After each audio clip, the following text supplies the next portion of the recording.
Today's the fourth day of this November 1983 7-day retreat.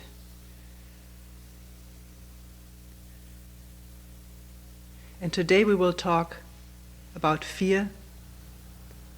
It comes up so very frequently, and it is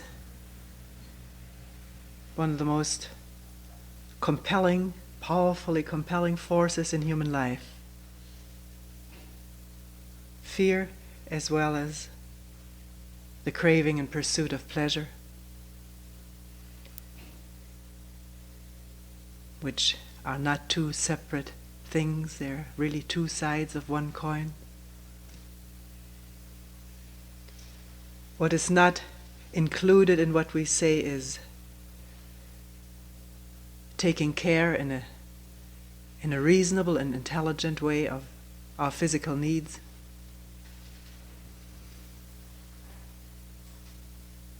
Going out in pursuit of food when we're hungry, or warmth when we're cold, etc.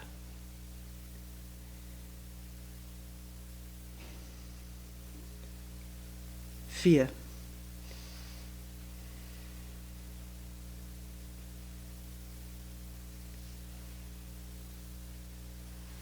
There are so many different specific fears, one cannot possibly list them all.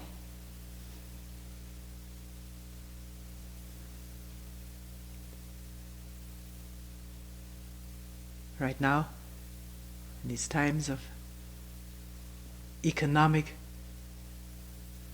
insecurity, there's a fear of losing a job or not getting a job, which may not be a great fear for someone who is single, doesn't have family, has some savings, or is healthy, can find a new occupation or retrain. But there are, in so-called depressed areas, people who have maybe worked in a steel mill for 20 or 30 years, the mill closes down, and how will I continue with my family? Not at the moment it happens, but the fear of this happening. Although once the mill has closed down, then is the fear, how will this continue? Fear of losing self-respect in the family and in the community.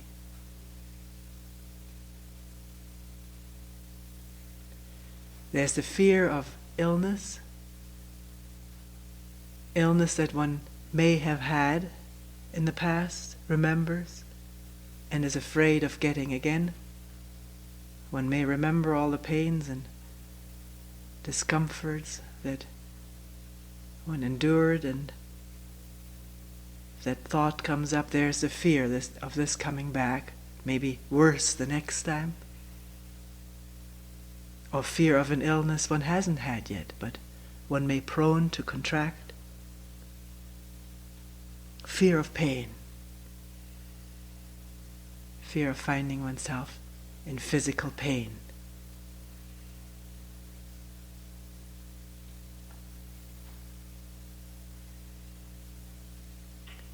Many people, when they read about the horrors of war or torture that goes on around the world, picture themselves. How would I endure that, and the fear of that? What if I was tortured like so many people are? Prisoners.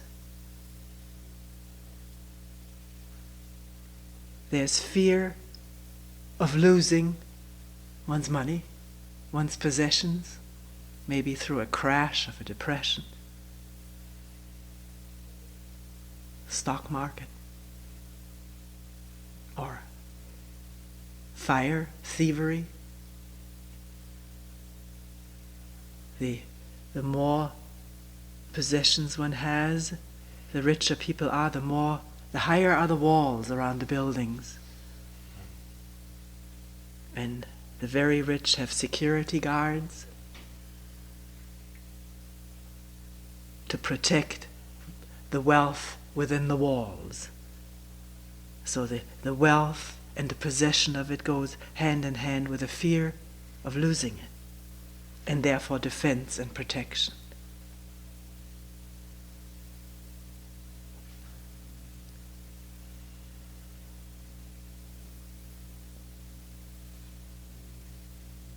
All the psychological fears of not being recognized, not being acknowledged among the colleagues or the friends as being a worthwhile person.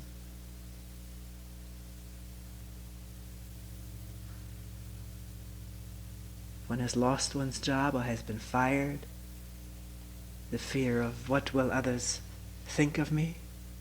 What will my standing be with my friends? What will they talk about me?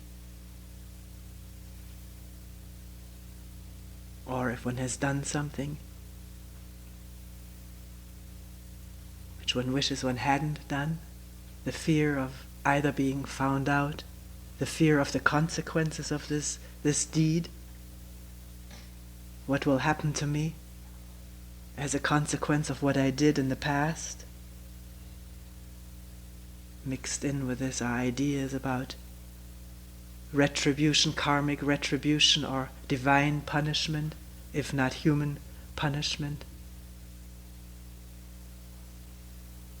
Or even if it is not as distinct as that, just the fear of having done wrong, or the fear of maybe doing wrong at any one point, of being really confused as to what is right action, and fear of doing wrong action.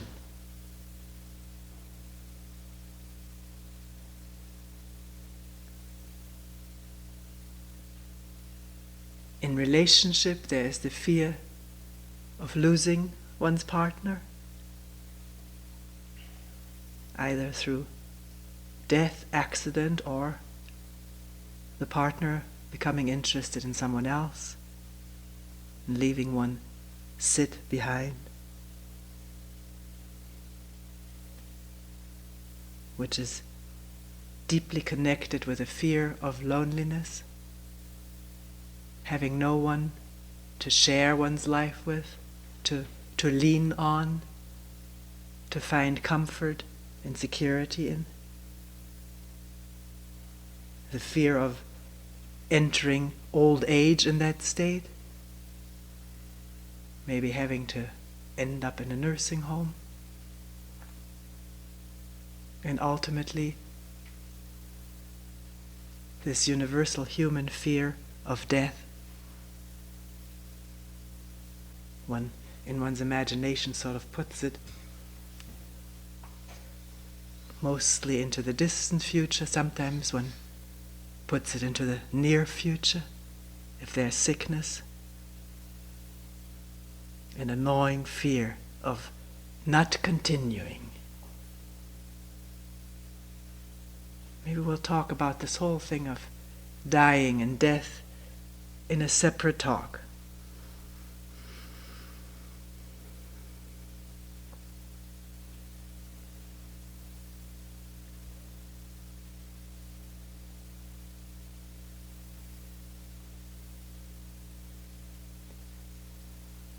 If one looks at this whole list that was just mentioned and tries to find a common element in all of these fears, one of them is the element of time. Something that happened in the past has left a wound or a scar, and if it is triggered into awareness, there's the fear it may happen again in what we call the future, which in itself, future is a word, but we connect some image with the future, and if you look at it, what is that? Other than also the projection of thoughts that come out of the past into the future.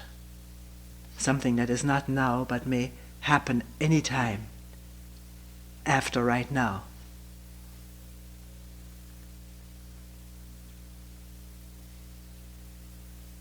So look at it for yourself at any time. Right now we can look at it, but you can look at it any time by yourself and see whether there is a fear which does not have thinking laced into it, whether thinking and fear are not going hand in hand, whether there is any fear that is not provoked or tightly interwoven with thinking, and thinking tightly interwoven with this sense of time, of what happened yesterday, what may happen today, and what may happen tomorrow. I forgot to mention this fear which is proliferating throughout the world, fear of nuclear bombing and nuclear bomb destruction and the effects of that.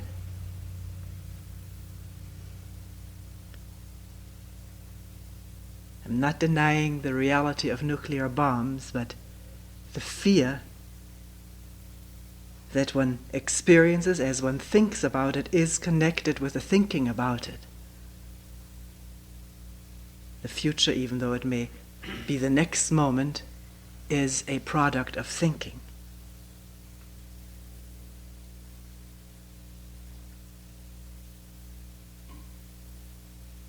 Actually, as somebody made clear to me the other day, there is not only the fear of nuclear destruction that is spreading rapidly,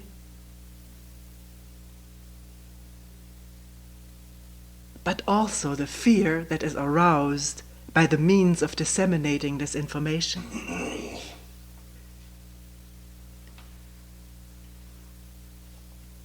One person returning from a meeting on this subject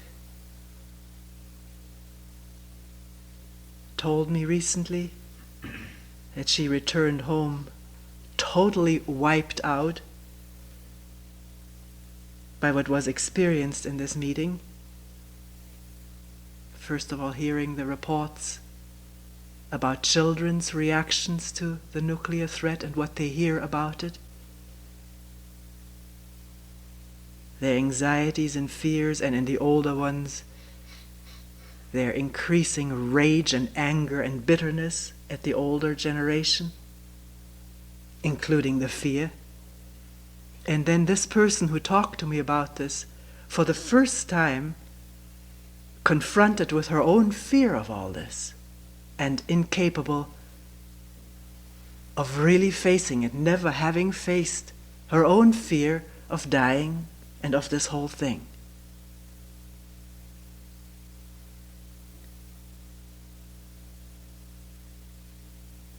So, we who are going out to make the public aware of the dangers of nuclear war, are we aware to what extent we're spreading fear without being able to deal with it ourselves? Maybe, and each one has to ask him or herself this question very profoundly, maybe this going out and participating in this activity, is that to assuage fear, to get away from it? In that case, what help is being given to an aroused public which is now shivering in fear? Fear being one of the prime motives of our banding together in defense,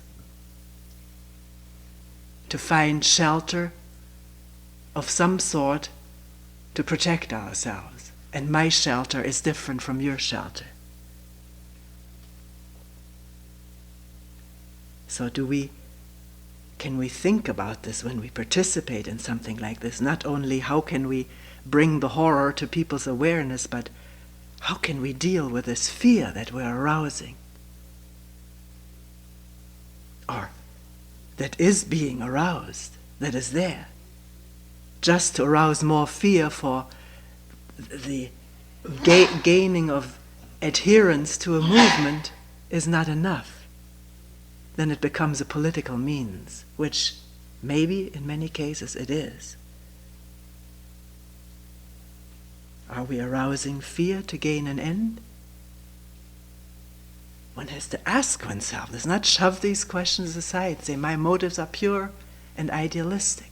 But look at one's own fear in this whole matter. Is there fear of dying? Wanting to continue? I don't say I don't want to continue, but to deal with this, rather than just yelling fire and not understanding what causes the fear. What causes the manufacturing of defenses?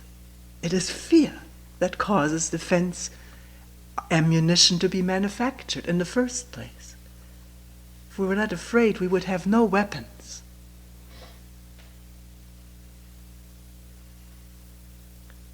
While leaving this aside,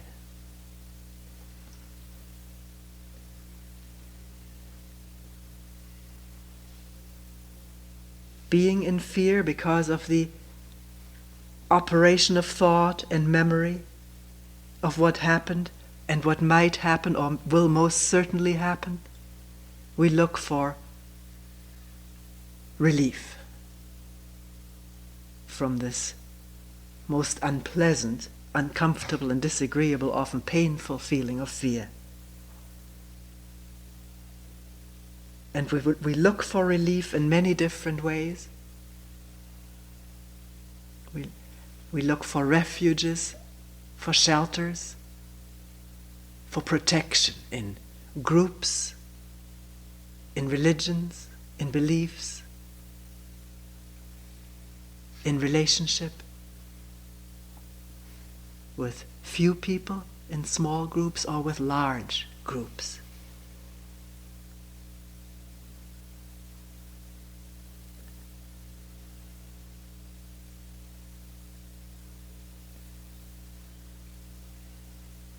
But one has to question this very thoroughly and clearly and objectively. What refuge does a shelter of this sort, a relationship or belonging to a national entity or a religious organization, what security does this offer?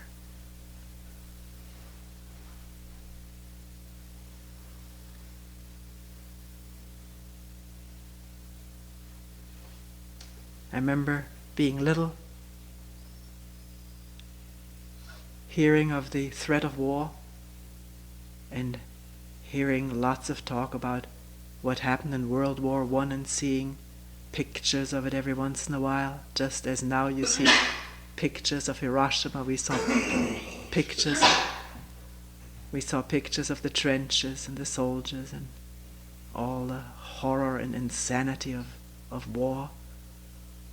There was tremendous fear. I heard my parents whisper. They tried to keep this from us by whispering about it, because you don't keep something away from children. Children can hear the whisper of adults. Or if they're sent out of the room while the parents listen to the foreign news, the child's ear is right on the wall. You want to hear. You're afraid too. You want to be informed.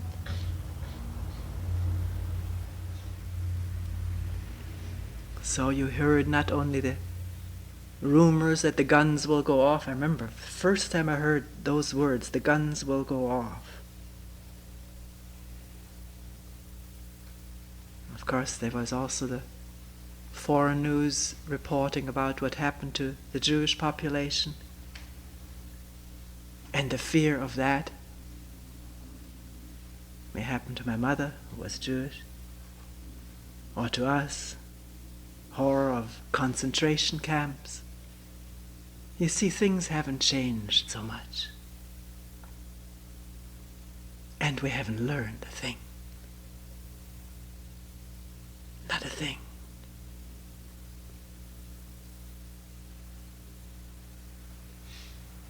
So in this fear, I would pray every night to God to please let no war come, keep my mother home, let her house not burn, let there not be any bombs and so forth. Every night there was this prayer, and nobody had to teach me that. I did it out of sheer fear, hoping that this God to whom I was praying was going to... No, I wasn't even hoping. I was sure he was going to hear me, because that's what I was told. He hears his children, and he protects them.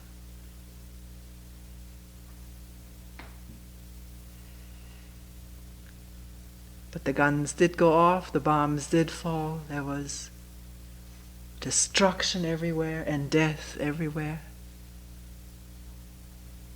And the belief in a God who cared for his children dropped. It was unmaintainable.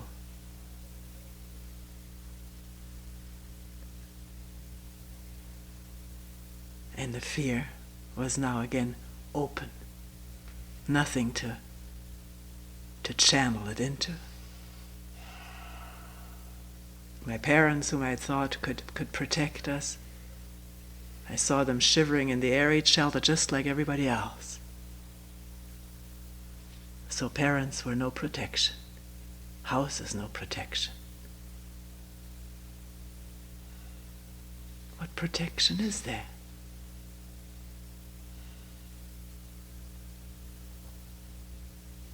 As long as human beings fight and destroy each other. As long as human beings don't know who and what they are. There will be that. Either with small arms or a little bit bigger arms or yet bigger arms or super arms. What difference does it make?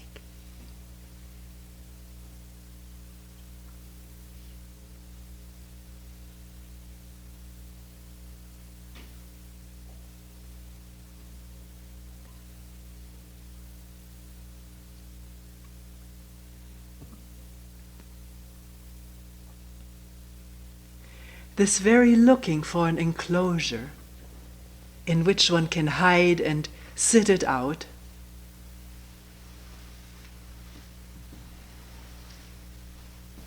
is the very separation from this total flow of life.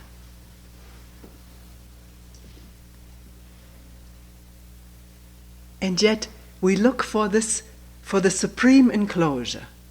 I don't mean just a physical building, although there is enough of that going on probably for important and rich people. There are bunkers under the earth,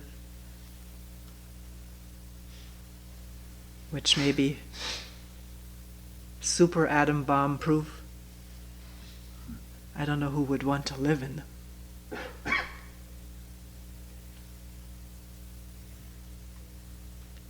Remember during the war, what soldiers were left and were sent on leave to come home for 2 or 3 weeks from the Russian front or the Western front or the African front. They sat in a house during an air raid in a cellar of an apartment house.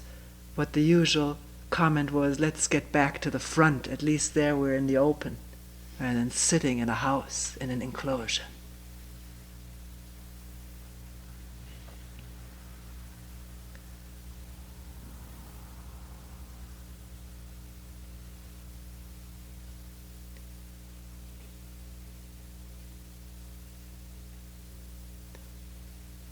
Listing all these specific fears in which is involved thinking, remembering, projecting, thought, and time.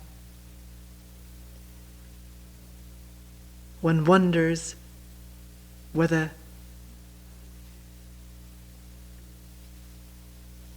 underneath all of these specific fears, and we could go on endlessly naming them, there is just plain fear. And what is that? When one thinks, how can I get in touch with all of these masses of different fears? Can I get in touch with fear per se, as it is? Or is there such a thing as fear which is not specific? Specific to a situation, specific to a memory?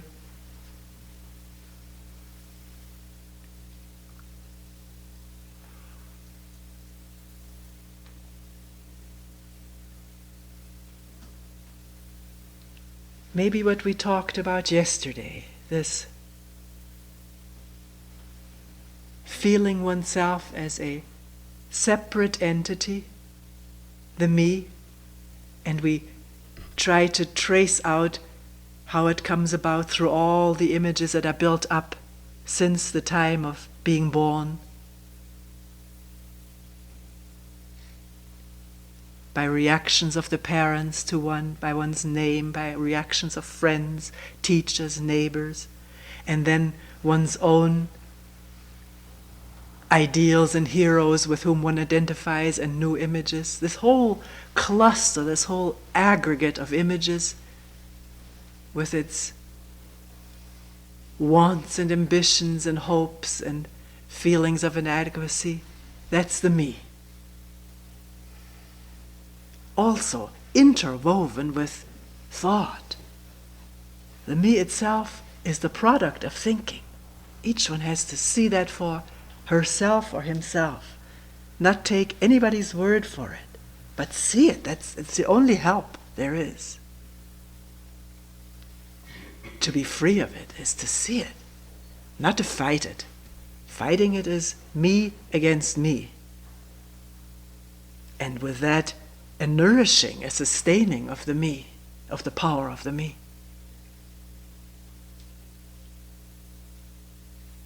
But this feeling, whatever its origin may be, whatever its consistency is, this solid feeling of me being separate from all the rest of humankind, maybe a little bit closer to my family, but there too I can feel tensions, at times a feeling of isolation.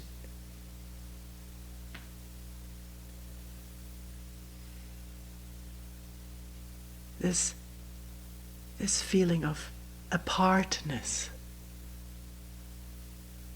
being apart from the whole. Maybe that is the fundamental cause of all fear.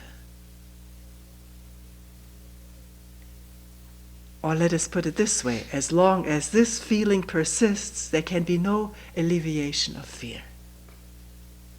Feeling separate, apart, a part, a fragment, cut off from the whole, goes hand in hand with fear. Obviously it does. And then wanting to find some kind of a whole to which one can attach.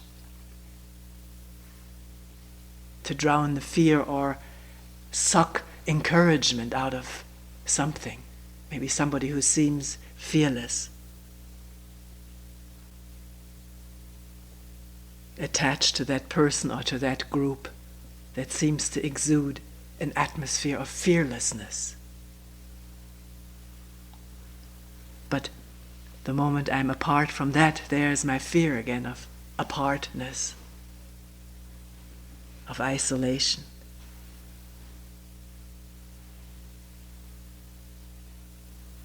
What is the whole that we talk about here and there?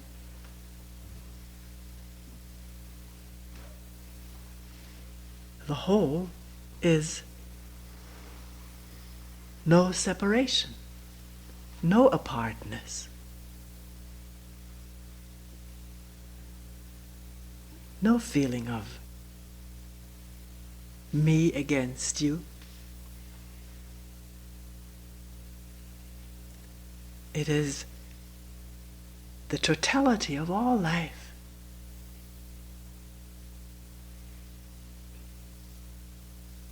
And the movement of that, the movement of all life, the fluidity of it,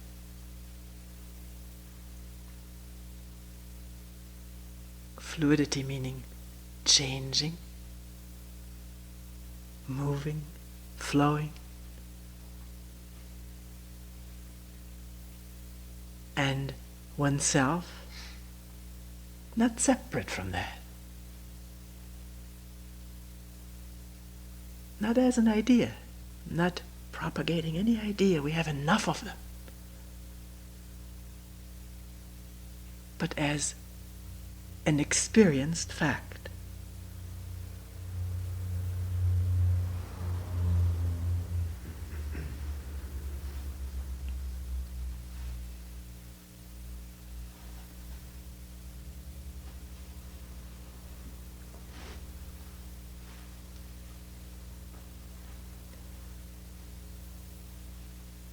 Maybe this answers some people's question, which happens to anybody at any session at some time or other. Why am I here? What am I doing here? What is my purpose? I seem to have knocked all the purposes out from under me.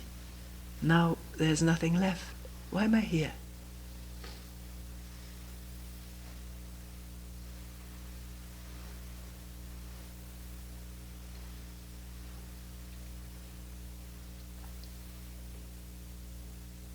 Question is, first of all, can one see and understand how one lives in ideas and images and thoughts and words and fears which create time, the yesterday, today, and tomorrow? And with that creation of time, there's the fear of ending in the future. Can that all be understood, seen clearly? Unless there is clear understanding of this, one lives in delusion, meaning not in touch with what is real and true, but in touch with what one thinks and whatever thoughts and thought patterns have been programmed since time immemorial into this human brain. So the question is it possible, beyond all programs and imprints, to touch reality as it is, to touch this life, to be in touch with it, to be that as it is from moment to moment?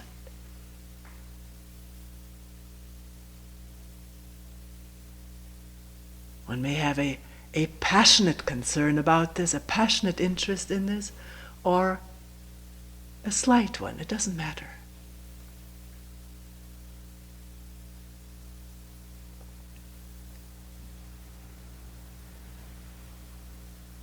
As long as there is this glowing of a question, who am I, or what is truth, what is? Sometimes people mention to me that at times the intensity with which a talk is given gets sort of a little bit under their skin. I'm sorry if it does. I don't mean to get under your skin. I have no purpose of doing that. But I feel passionately about this. It happens to be so. I'm not putting it on.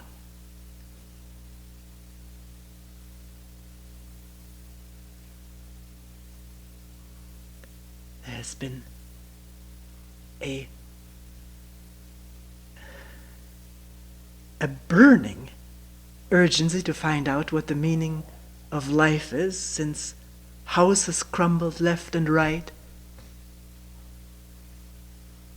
young and old men weren't coming back home.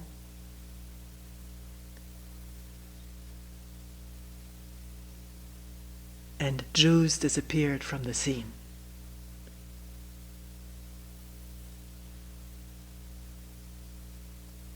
As one found out later, it wasn't just Jews. It was all the people that were labeled subhuman.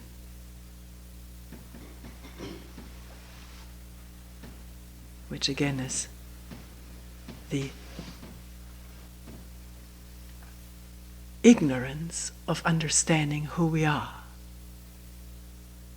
Somebody who understands who he or she is will not label anybody subhuman. A human being. This can only happen if one is impacted with ideas, with fear of one's own inferiority, and trying to compensate for that by making somebody else much, much more inferior, and deriving an insane and irrational feeling of superiority in this way.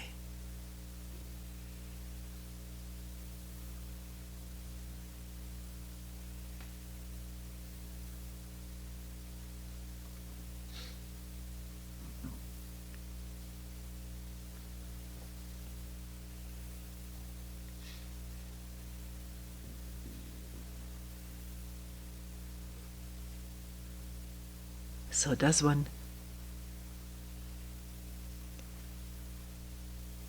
try to understand this fear and then this fear and then that fear? Trace back the origin, which is the occupation of psychoanalysts. And a certain fear may be traced to its origin, and maybe there is a relief of that. But then there's another one.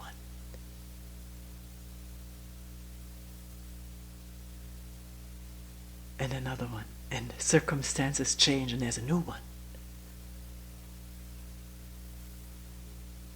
Or will one be in touch with this fundamental fear of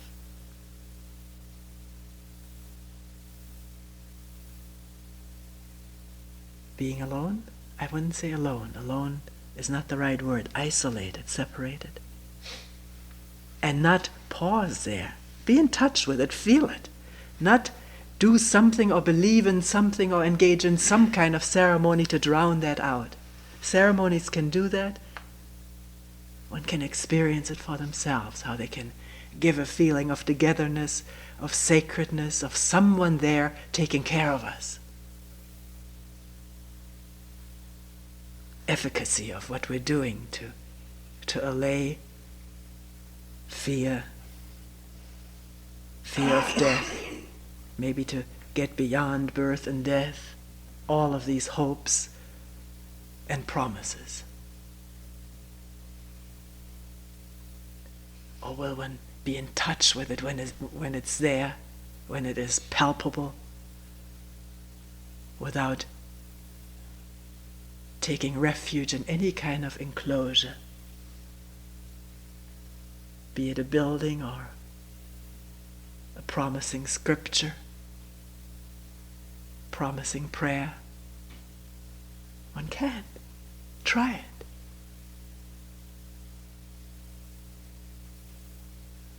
it. And see what you're doing, see what happens. And what is happening in the world at the same time. Not to lose sight of that. It's our problem. We're so concerned with our own individual problems, which seem to be endless, and at times insurmountable, because we think about them all the time, and that creates them in the first place. If we didn't think about them, they wouldn't be there. Or upon meeting something, then one can tackle it head on. But being enclosed in the thought of our problems we are oblivious to what goes on around us. The thinking process works this way. Everyone can observe this in a retreat, that while thinking is going on, dreaming or fantasizing, we are contained in the smallest of spaces, just as wide as the thought.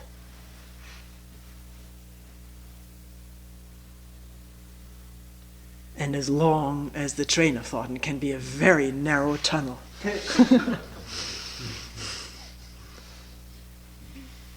And oblivious to what goes on left and right and outside and far away,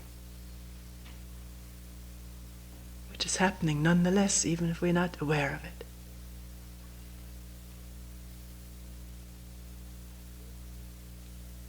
So is it possible at a moment of waking up to this tunnel of thoughts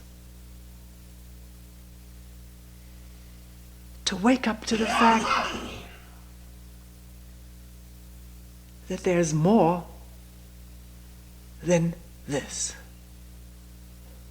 Me, my concerns, my worries. It's sort of a total switch in consciousness from this tiny existence and its fears and nurturing and afraid of dying and what will happen and what has happened and what others may think, to what? To everything. To the wholeness of life. Starting with who's next to you, left, right, and front, and the birds and the wind and the cars.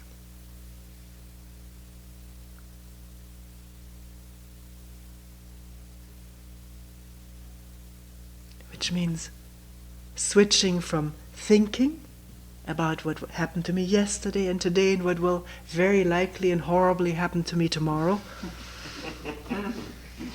to listening what's happening now.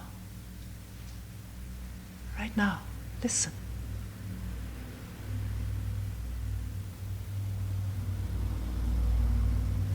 Is one immediately cranking over, what is it? It's a car, makes noise, or just with a state of mind that is not tunneled in thinking about phenomena, about the past and therefore creating time, but with a mind that's open, simple, not complicated, but simple and open, attentive, not as a required or admired posture, but doesn't one need to hear and listen and see and feel what's everywhere? In addition to what's right here? And in this one may find out it's no different.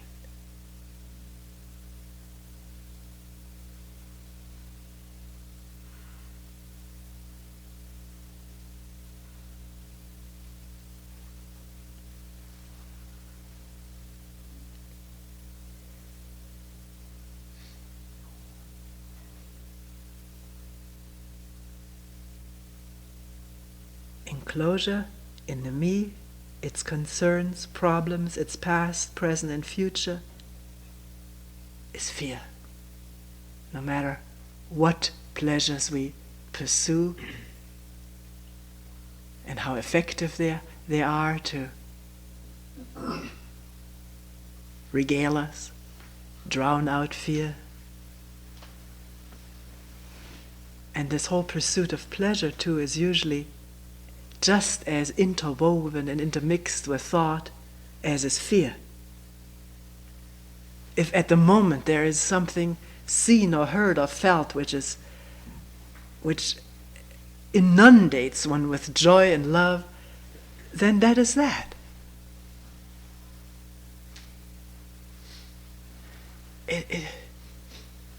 It's there. It neither needs to be chased away nor hung on to. It's there, as long as it's there. But what happens is if it ends for some reason or other, and usually it ends because we think, how can I prevent it from ending? That thought is already the tunnel again. And the production of time, future, and with that, the joy and the love, and it's gone. And the space, the openness has shrunk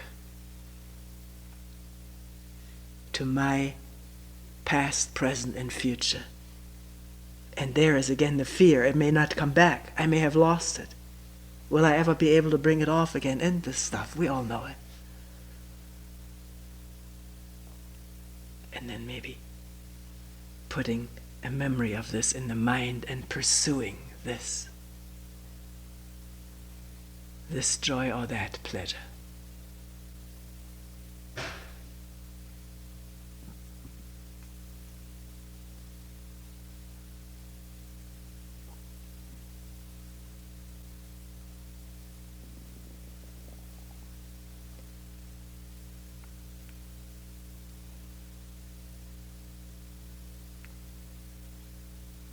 Please, I'm not saying there shouldn't be this, or pleasure is wrong, or don't have any fear, or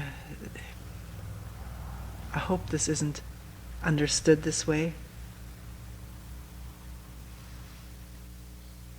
But to see what is and to be open to what is this moment.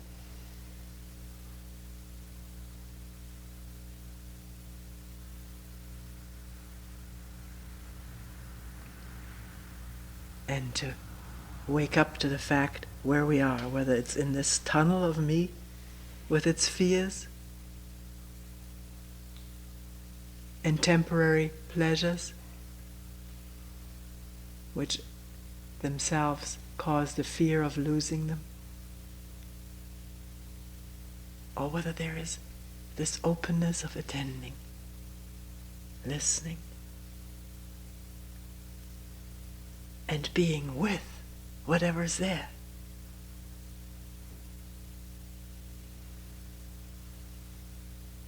Water, sky, trees, people. As they are, not as I think I would like my friends to be.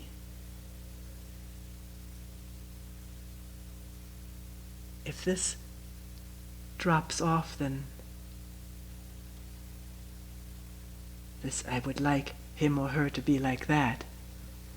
Or let's rather put it this way, as long as this thought is there and this wish and a little pursuit of that, that other person feels that and there is a barrier.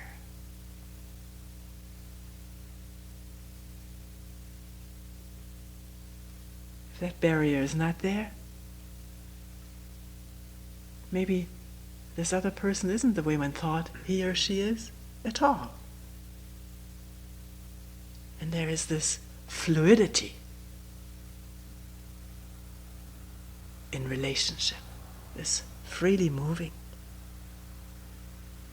without being fixed in images.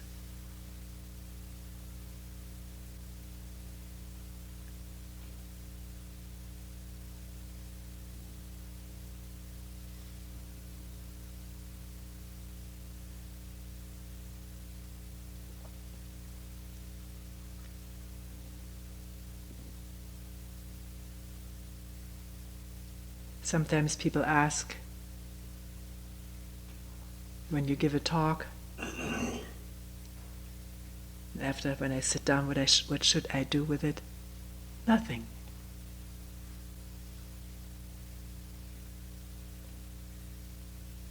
Unless you want to do something with it, it's up to you. But there's no do this or that with it. Maybe something occurs all of a sudden and something becomes very clear. What was said is clear. One sees it. That has nothing to do with the person who said it.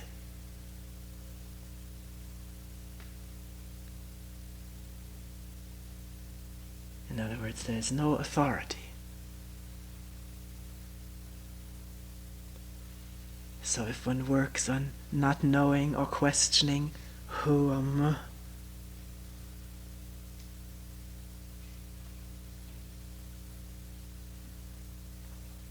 can it happen without fear? Fear of what's going to happen to me, which is this creation of thought and time. Just an open inquiry, not knowing the result or the outcome.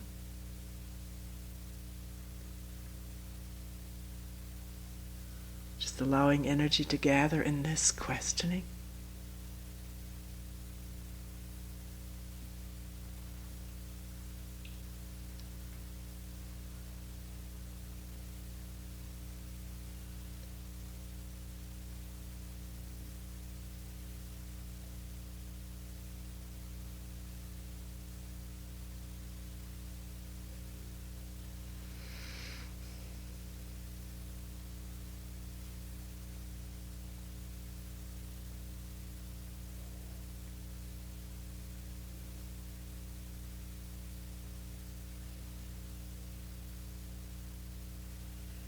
We will end here for today.